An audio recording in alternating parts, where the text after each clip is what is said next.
I got you guys okay? Good morning. Yeah, I was just trying to set up the edit cam, and I couldn't get it set up. Okay, well, I can see you guys okay. You could actually, if you want to, shift it to your right a little bit. No, other way. Oh, no. Opposite way. There you go. Keep going a little. How's that? There you go. That's better. Cool. That's good. Now you're both in the frame better. Cool.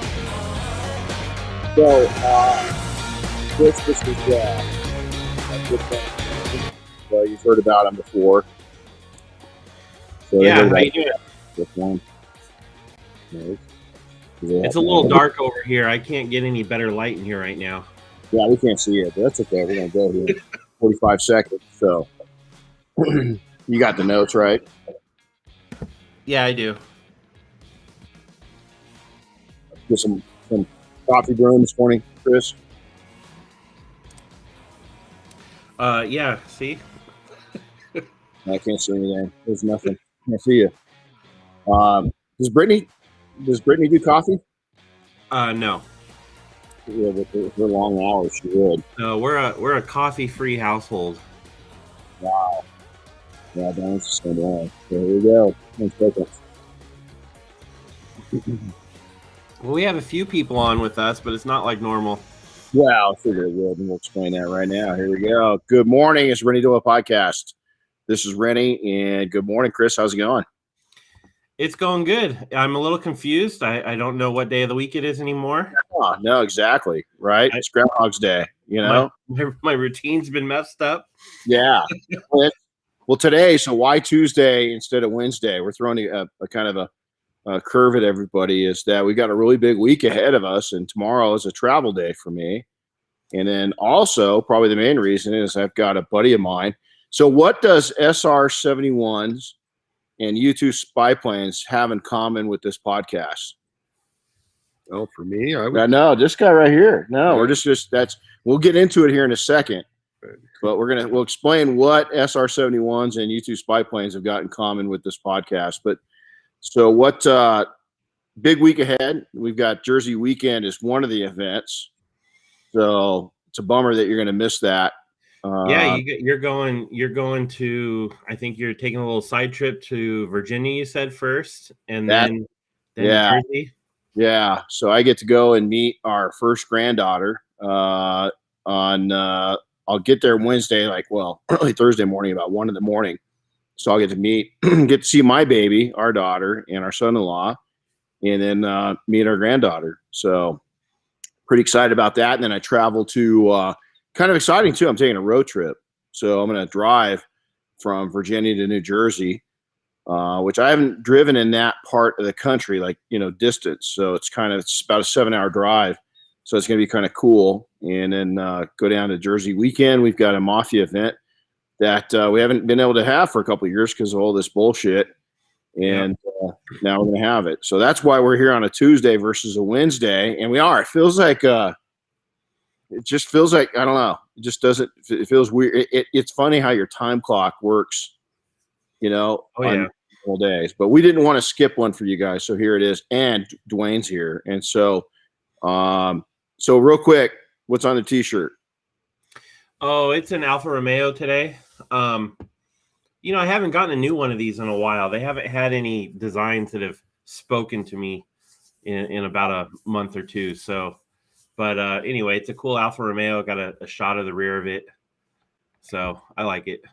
I just got a new shirt, but I couldn't wear it today. So I'm wearing I'm wearing a Mafia shirt. So these are cool though. This is a limited edition, but I could. The one I just got, I can't get. Excuse me. Can't wear it. Wear it. Too naughty. For some people. Too see-through. Put it this way: it's got a hashtag that's going around right now that some people would, not dig. So I just didn't wear it. All right. Well, maybe you can wear it on the airplane tomorrow. Yeah, I think I'd probably get kicked off. I think I'd probably get kicked off. So I'm going to introduce this guy. Dwayne's one of my good friends from Idaho. He's here visiting us, and his wife and him are in Vegas. She wasn't feeling well, so Dwayne just drove over. We met Dwayne close to 20 years ago, him and his wife, Suk. And Dwayne you'd been out of the Air Force for a while, but we just hit it off right away. So he's a veteran. He did a career in the Air Force, and I'll let him tell you what he did. Here's what I love about this guy: is a 20-year friendship. Is that he's an entrepreneur, serial entrepreneur. We both survived 08, which was Tough. That was tough. That was tough, because we both had active businesses and everything else going on. But Dwayne goes back and remembers me back in my tool days when I was still buffing stuff and active in the shops and doing a lot of other things. But we go back a long ways. We have deep discussions, man. Political, non-political. Late last night. Yeah, late last night, sitting in the living room, and just it was like old times, so it's pretty cool. At least you gave me coffee. That's exactly it. We got coffee this morning, and Chris, we're going to drink yours for you since you don't do coffee. We'll make sure to drink some extra ones. Yeah, for you could have my pot. Yeah, there you go. So hey, real quick, so Chris started something new. So how's the training going? Not much in terms of training. I just started going to the gym for the first time ever. I've never been a gym guy, but I decided to try it. Last week was first week. I went a couple days. I was supposed to go again last night after our webinar with the Mafia, and I walked out of my lovely little office here, and there was all sorts of chaos and hell going on because of kids. And before we knew it, another hour and a half went by, and we just never made it. Right. I've learned something valuable. Go in the morning before the chaos happens. Yeah. Well, 7 a.m. podcasts don't help either. No, it doesn't. Yeah. And then I send you that note, late. So well, cool. You keep at it. And if you want me to send you some workouts, I've got a couple great ones that make a big difference. Seriously, they'll really help you. Yeah. Well, baby steps for now. I'm sticking to 3 machines there. All cardio stuff. My favorite has been the elliptical machine so far. That's cool. I like that one. Well, and here's the deal: is you can set up there. Is Brittany around right now? No, not at the moment. Okay, good. You set up there, and you can see all the talent that's coming in and out of the. Oh yeah. Yeah. Not that you look, but just in case, medically speaking, in case you have to do CPR, you got the way of the land going on, just in case. Medically, remember that excuse. Medically. There you go. So hey, Dwayne. So introduce yourself real quick, man. Well, my name is Dwayne Hamilton. As he said, I am from Idaho, retired Air Force.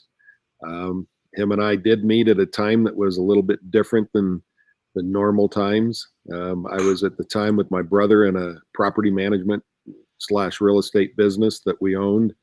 Had been going great for many, many years, but it got to the point that we really couldn't keep both of us on the staff. And so I decided to go back out and work for somebody, went through a DirecTV standpoint, and then went and became an industrial mechanic out at a cheese factory in Idaho, where I proudly cut the cheese. That's it. And yep. Yeah. But literally from, if you don't realize how much string cheese is eaten, we did between about 120 to 140,000 pounds of string cheese a day. Jeez. And that was a 24-hour, 365-day type environment that I was lucky enough to be on a 6 at night till 6 in the morning shift, and kind of tore me up. And I said when I went there originally, I wasn't going to continue to be working for somebody else. Somehow I had to get back into business. And you did it. And you guys did it. Yep, through my wife. At that time, she kept saying, well, it's pretty reasonable to do nails. Yeah, and that's when we were all hanging out a lot. And, the girls had their nails done, and it was survival mode at that point. And, today is paying the price with hardcore discipline. That's kind of and so Dwayne and I were talking last night, and his whole career, everything in 08, when we met, everything was good, right? And you know what? Here's the biggest thing is we survived 08 to grow bigger and better. Things are better than they ever have been now. So you got to, people that face hardships, just keep facing the hardships. It's discipline. So let's go back, is that in the military is discipline paid off, because you're not an average guy and you weren't the average airman. So tell us what two airframes did you primarily spend most of your career working on? The main ones that I worked on was I was what they called environmental systems. So it was heating, air conditioning, pressurization, liquid oxygen, nitrogen on SR-71s and U-2 aircraft. So it was an interesting career. We basically said we were stationed at Beale Air Force Base, but we went all over the world with the airplanes. When they moved, we moved. Yep. UK, Japan. I mean, well, I was stationed over at UK. We opened up what they called the TR1 program, which is a whole political reason why they called it a TR1 instead of a U2. Just because they said they'd never build another U2 again. So they changed some of the airframe a little bit as far as wiring and stuff and renamed it. So Congress would make sure they would pay for it. And that's an airframe that's ironically still in use today. It is. I mean, and really, in all honesty, highly needed. You can have all the satellites you want, but you can't necessarily get them where you want them when you need them there. That's exactly it. And so to think that aircraft was developed in the 50s, right? And it came up through like a B-52 bomber. Who would have ever guessed that all these years later? But here's the deal: is we were up at the Museum of Flight, and they've got the CIA version of your SR-71. SR-71, where you can actually sit in the actual the cockpit. They got a cockpit, but the actual plane there is. I was sitting over the nose of it, and it's on display. And I was telling the guys about you, and it's pretty amazing to think. I mean, that hardware back when you were working on it. So back then, I mean, when you're a young guy and all of a sudden, you get that call, you're working on the, the environmental systems and stuff. And that plane at the time there was a lot of secrecy to that airplane.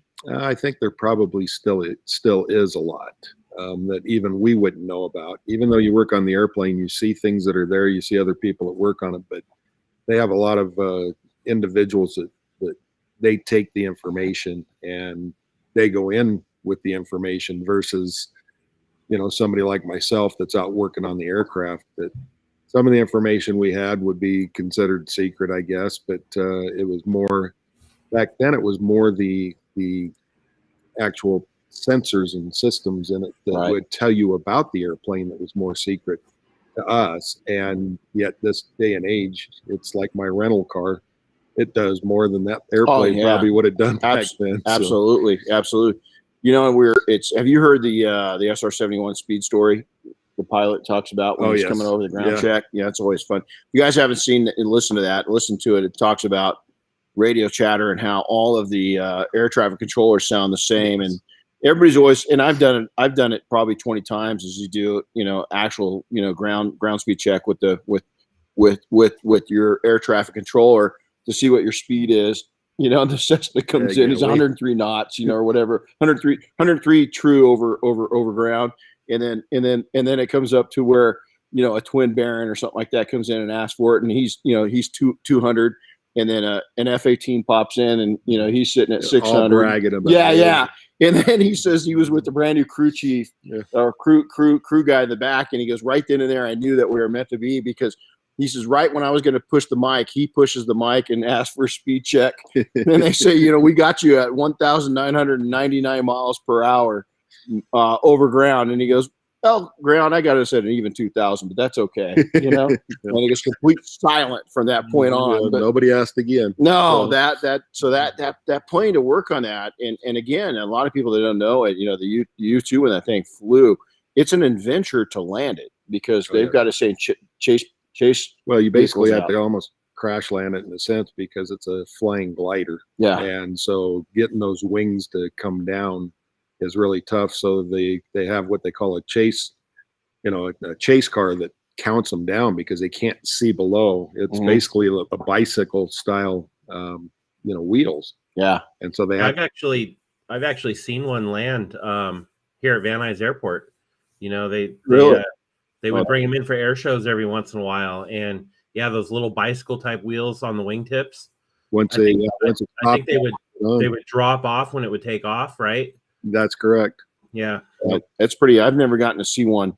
I've seen one in person. I've never seen one, take off or land. So that's pretty cool. Well, we used to laugh about it because the Navy tried to use that aircraft for landing on testing it on actual carriers. No way. And so we said, and they actually did. And we had the arrestor hook to grab that was built into the system still. It was in there the whole time we worked on it.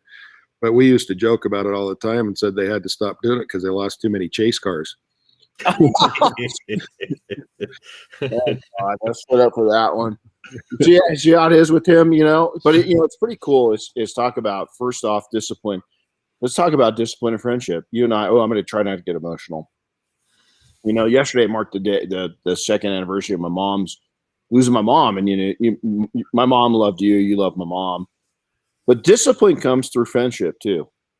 It does. It does. You've got to be disciplined to remain a friend. And true friends are always friends. They're always under every circumstance. Even when you have to chase me down to communicate, because my life is. He's sitting there yesterday. My phone's just going ping, ping, ping, ping, ping, ping, ping, ping, ping. And he's had those moments in his life. So military, the discipline paid off. You had a great career. Yeah. And fully retired now. Small business. When I met you, you guys were real active. You guys were just pumping it. And here's the deal: is you'll say, I wouldn't call what you did, and even the struggles we had, those weren't failures; those were growth modes. Because your company's still teaching. There. It is, and it's discipline to stay calm and not freak out. It would have been really easy for you and Suk, or even any of us, millions of us, to freak out in 08 and just move on to something completely different and never go back to it. So we're hanging out with you guys. Suk's lovely.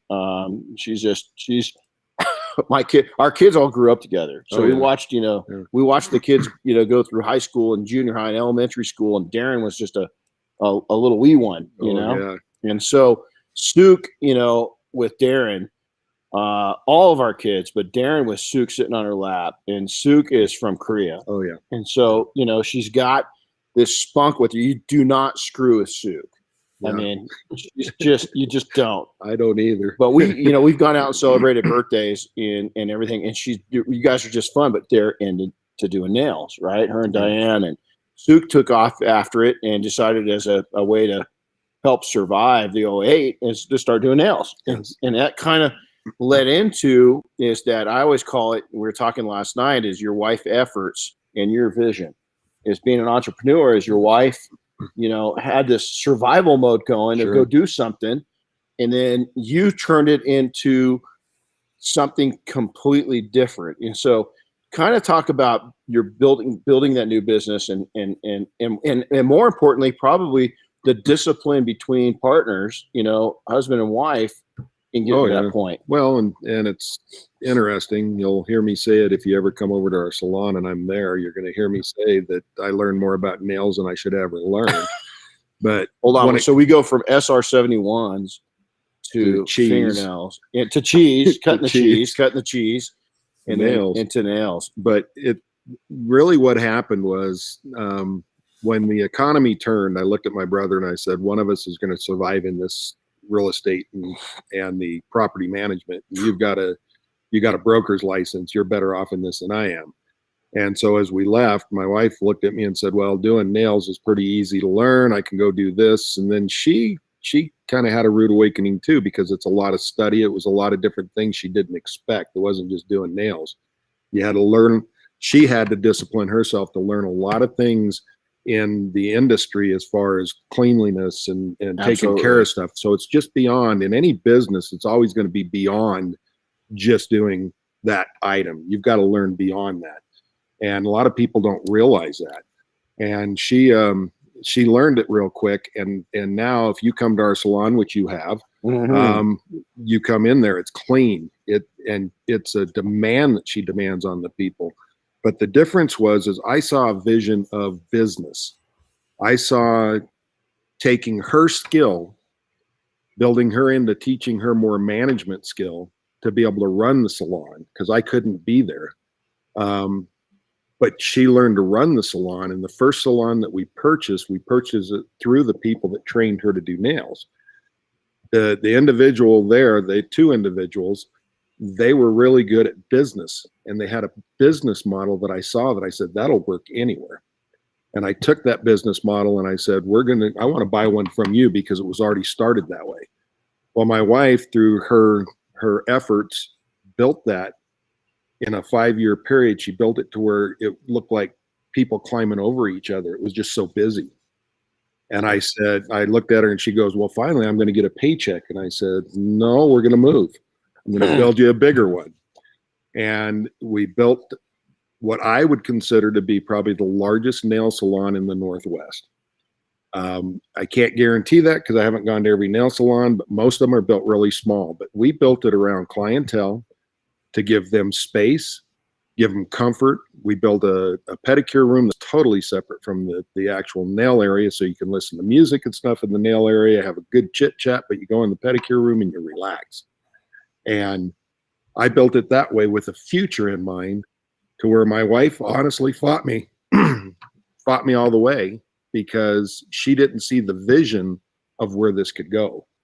I see the vision of where it's going and where it's almost getting there to that point, to where now we have extra space. We're actually adding in esthetician work. We're adding in eyelashing work. So we're adding things into there now beyond what we originally dreamed we'd even do. But now it's to a point that we have to look at it more as a business, not just a salon. Absolutely. And that's where we get to that point. The discipline side of us now has to be, let's build other people to help us. You got to get out of the way. We do. We have to get out of the way, and we have to teach other people how they can help themselves in here, which is what I really love about any business. If you can help other people come along and they can actually become something along with it. Absolutely. Their opportunity. Their business is going to be great, and it helps our business. We get nothing unless we teach them. Absolutely. A couple things that you said is there's always more details, there's always more when you start a business and you launch a business, or even, is we get into something new, is that since we brought Chris on, it's freed up so much mind energy. And we've been able to go places and do things that we really didn't think of before. PNS with Double Black, same way. And then Bob Phillips with PNS, I love this saying, is he always says, we've always got to try to get out of our own way. And I love that saying, because we do so many times as entrepreneurs, we are the dam. We're what's slowing things down and pushing things out, because we don't delegate very good. Well, because like I said before, you and I talked about this last night. We sit back and look at it as, well, this is our baby, and we have to continue to control it, continue to run it. What you have to learn, in my mind, what you have to learn to do is to be able to step back and figure out. It's just like our manager. I looked at her straight up and I said, you are more of an asset to me not doing nails than you are to be doing nails. And I need to teach you how to do that. To manage the business. You manage it. We're going to pay you to manage it. You build that even further and further. That frees us up some time. If we want to go further with anything else, we can, or we can sit there and be a backup to help her. Absolutely. So let scalability. That's the other thing I just wrote down right now as we're doing that. Is you mentioned it as scalability. You saw a business as being an entrepreneur, and then being the military, any paramilitary organization, where it's law enforcement, fire, EMS, military itself, is it teaches you command structure, and it teaches you systems and processes.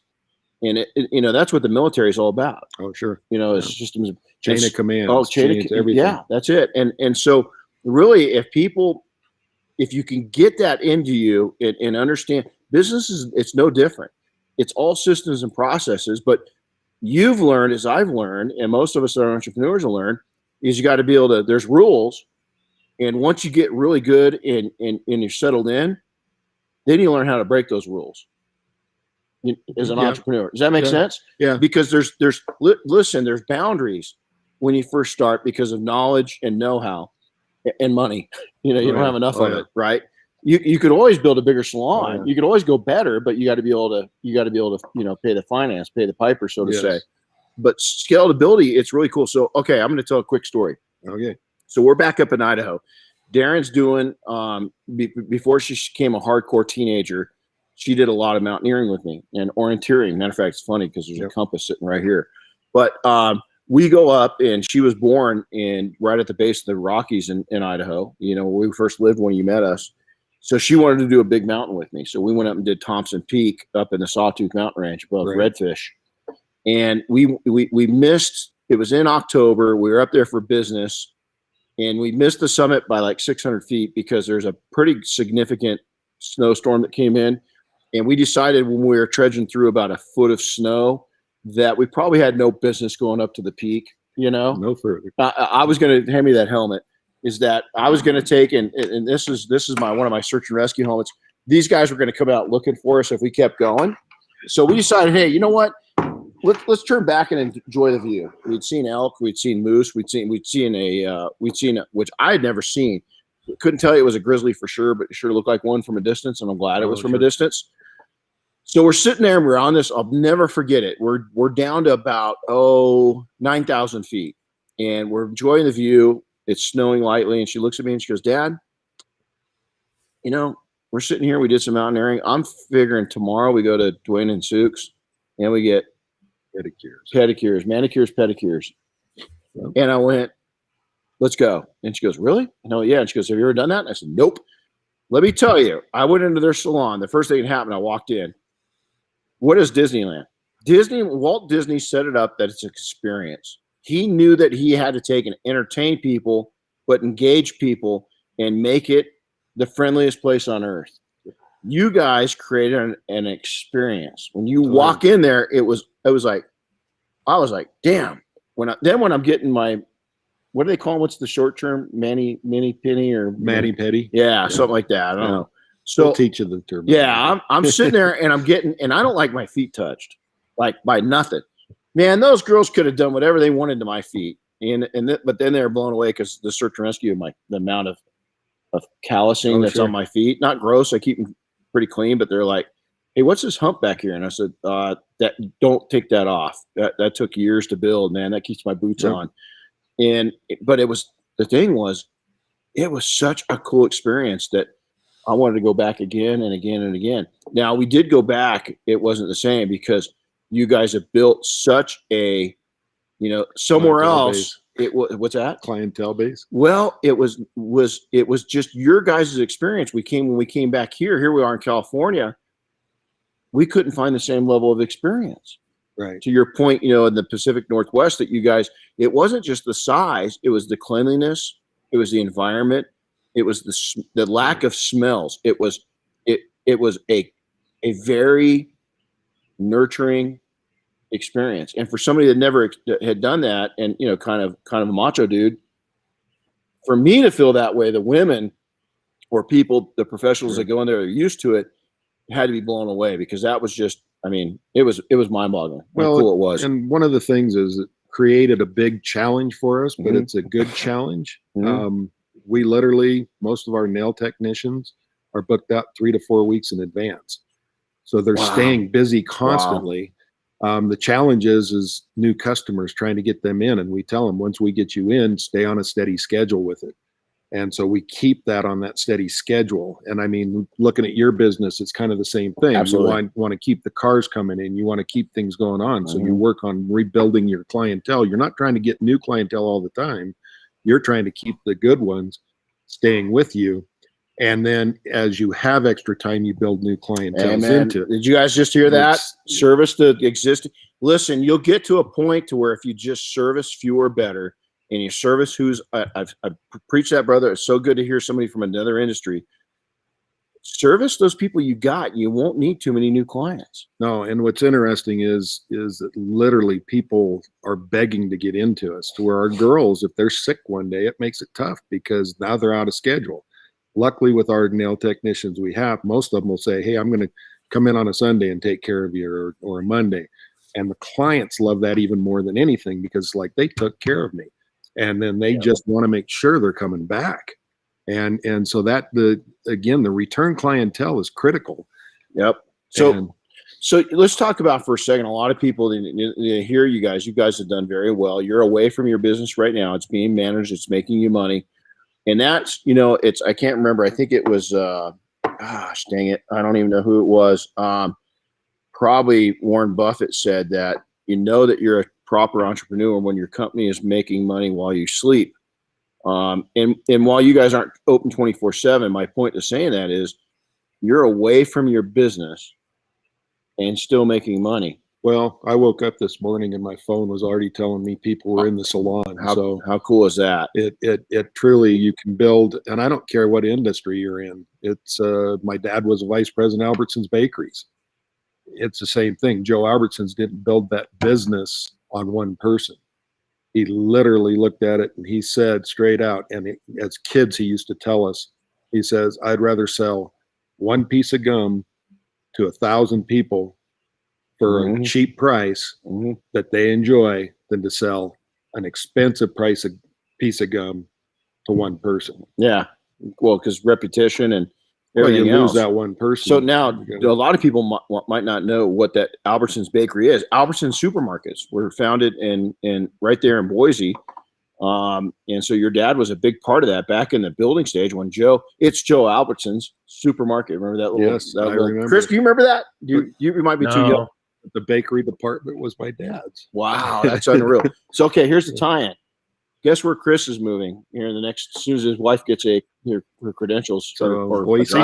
Trying. That's the plan. He's fallen in love with it. And so, and it's funny because our team, we've got such a strong team influence up there, and we've got Sydney's up there, she's in the foothills where we remember when we were looking up at what's her development called? Hidden Springs. When we looked at that one house before so it was funny because we went up there. Do you know what that house is worth now?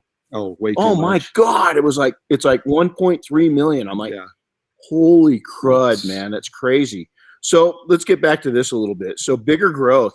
You didn't give up your day job. I talked a lot about this, so don't be shy. You kept the discipline there. Diane, and a lot of people don't realize, I'd come home from detailing in the early days from being mobile, and then in the latter, a couple of 3-4 years in from the shop, I'd get home about 4:30, and Diane would go wait tables. And you guys remember those days? We met you.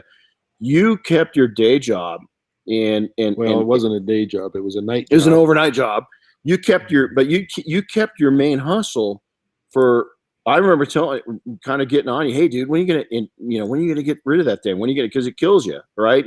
It kind of sucks your soul out of you, The whole thing when we moved, when we talk about, the whole thing is on hardcore discipline. We're talking about this. The whole thing that happened to me was I worked from Sunday night through Wednesday night when we opened the new salon because Suk had to be on her table. So Tuesday and Wednesday, she wasn't on her table. She ran the front of the salon because it was so big. You couldn't do it without. I had to come in on Thursday morning, take over Thursday, Friday, and Saturday mornings. We did that for after working 2 years. After working 12-hour shifts. Yeah, I'd come home, get about 2-3 hours sleep. I'd go in and start answering phones. I'd go from cutting cheese to talking to people about nails. Oh, man. And it, like I said, but she couldn't have done it herself. No. So it was a team effort. And in any business, if you're a husband and wife, a partnership of any sort, it's got to be a team effort. It can't be one-sided. Everybody has to be there to help. And that's pretty cool. So we've talked about it a lot, and you've always been this way is your staff, is building people up is a huge part of your culture, giving them opportunity to take and go from $15 an hour to, $20, $25 an hour. How important is it to build a lot of people want to, when they start a business, they want to keep people down. Hey, you're going to do this and this. Man, I think we share a passion in that we want to see people grow with opportunity. This takes me back to the military again. I always learned in the military as being a supervisor, I found the ones that wanted to learn. I found the ones that could be good, and I wanted to take them along with me because they made me look good. And as I built them, they were able to help me. If I went up, I took them along with me. Because those were the ones, one, you could trust, and the other is you get. I mean, I looked at it even yesterday. We stood out there with the horses yesterday. Yeah. Yep. And I look at the way the horses react. They follow you because you take care of them. Yeah. And as you go out and do these things with people, if you can build somebody up, they'll give you the trust, long enough trust to build them to where they need to be. They're going to be as successful or more successful. I used to think people in the military hated me the way I trained them and taught them. And then now through Facebook and everything else, I've had many of them come back and thank me for being their trainer because I taught them more than they thought they'd ever learn, In and the right they're way. still using it. Absolutely. You know, it's gone on for their whole life. And so that made me feel good because that's kind of always been my thing. I look at people as more family than friends or workers. You know, it's funny because on the air side of the military is that I was at something, and I remember I'm back to being at a joint operation base to where it's all branches. We got everybody there, and it's funny because I was talking to an Air Force guy one day, and they said he was an officer, and he's telling me, he goes, we've really gone to where when it's possible in these specialty teams to where it's relationships before rank, to where we really put a lot into the rank structure is still very, very, I mean, it's there, right? Your military bearing, your command, all that's there, but they feel it's very important to build up those relationships. That was my last job in the Air Force, was an instructor teaching quality Air Force. Really? We were teaching every rank. We were teaching, find the person at the lowest rank, help them first of all learn what they need to know, then listen to what they have to say, because that's going to tell you how you can guide the whole rank system, because a new person sees things you don't see. Oh yeah.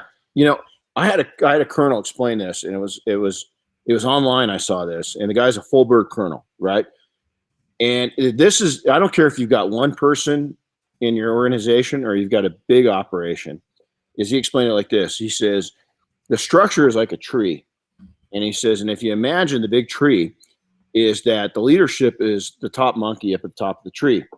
And then there's all these monkeys all the way down to the ground level. And he says, well, as the top monkey up at the top, you look down, you see all these smiling monkeys that want to make you happy. And you see all these smiles and all these smiles. He says, but you know what happens with the monkey at the bottom? When they look up, you see a lot of monkey ass. Yep.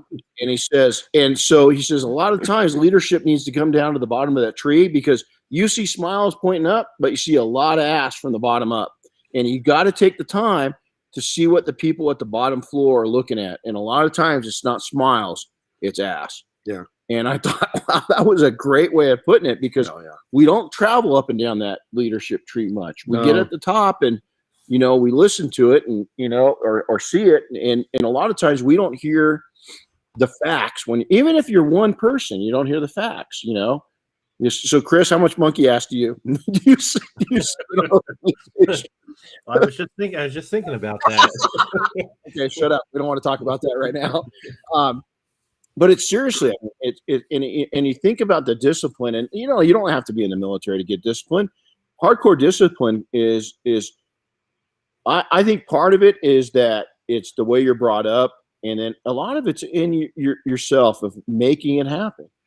As Chris is going through it right now with working out. I think working out and training is one of the fundamental ways to get yourself disciplined.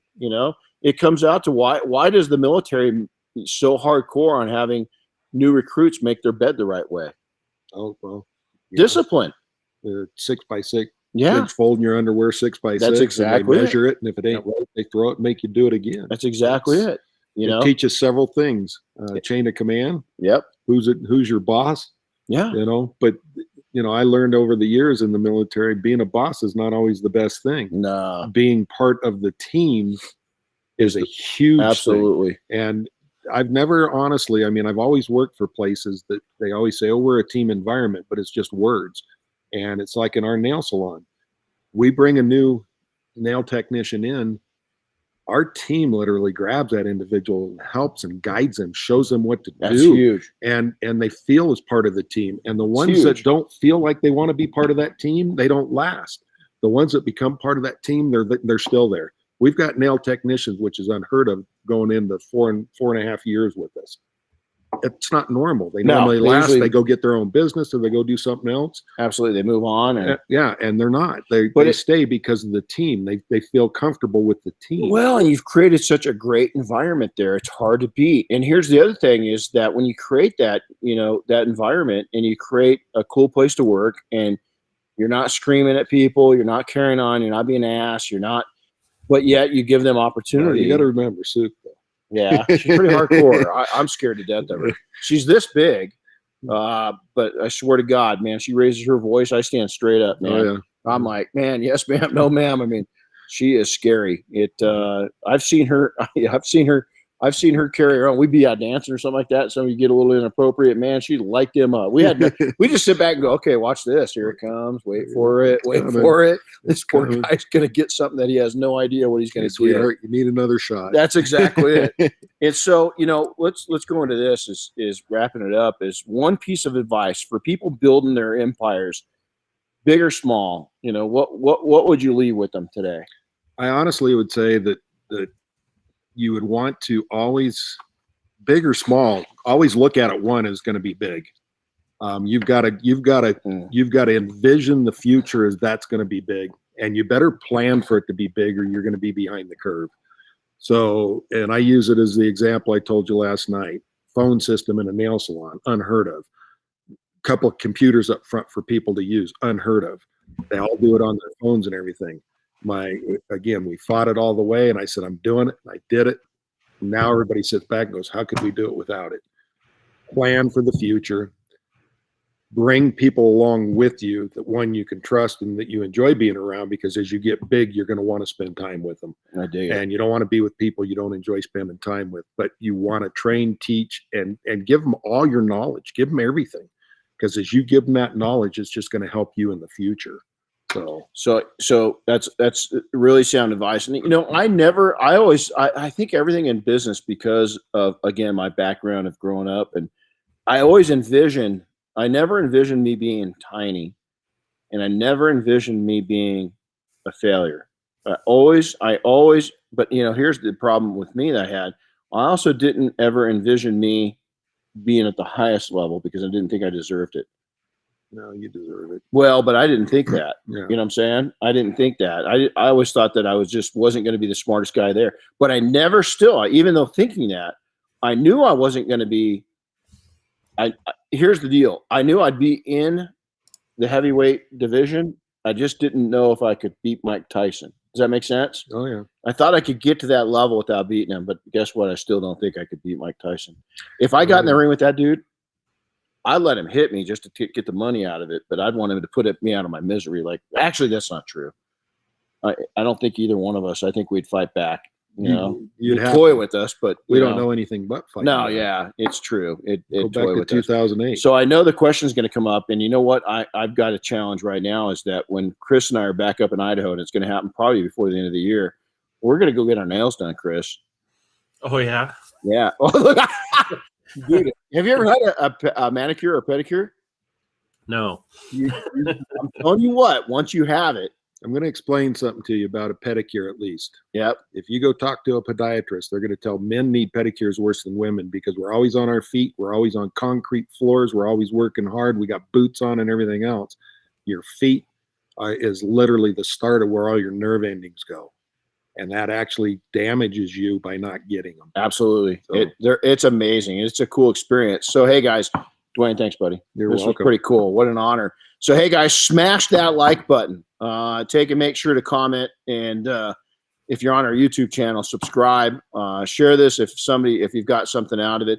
It's not that often that we get somebody, an SR-71 or U-2 spy plane, dude, that's been real, and especially one of my really, really, really, really good friends. So it's been. Hey, could I put you on the spot real quick though? Do you have a cool SR-71 or U-2 story you can share with us?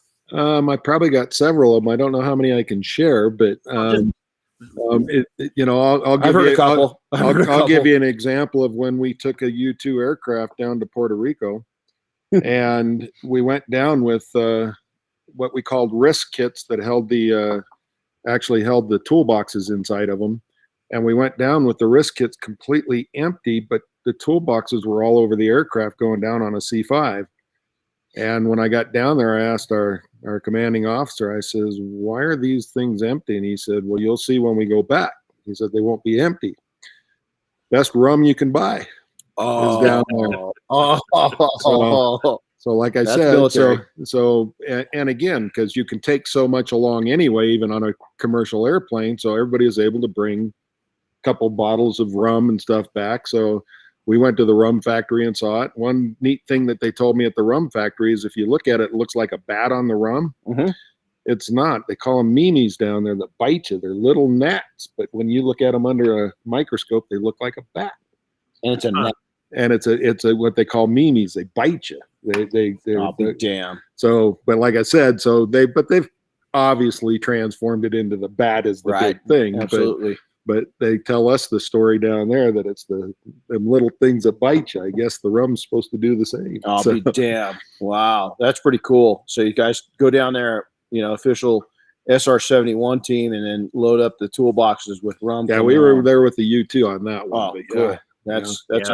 That's SR71. We just launched it out of Beale and let it go over there on its own, and then come back in a couple hours. So. I heard. I will finish with this. I was talking. I got to meet a couple through my adventures at Oshkosh. I was doing that back in the day when we met. I was real active with Oshkosh and going and speaking, and I met a couple SR71 drivers, and it was pretty cool because they brought one in at one of the 100th anniversary. So 2003 was the 100th anniversary of flight.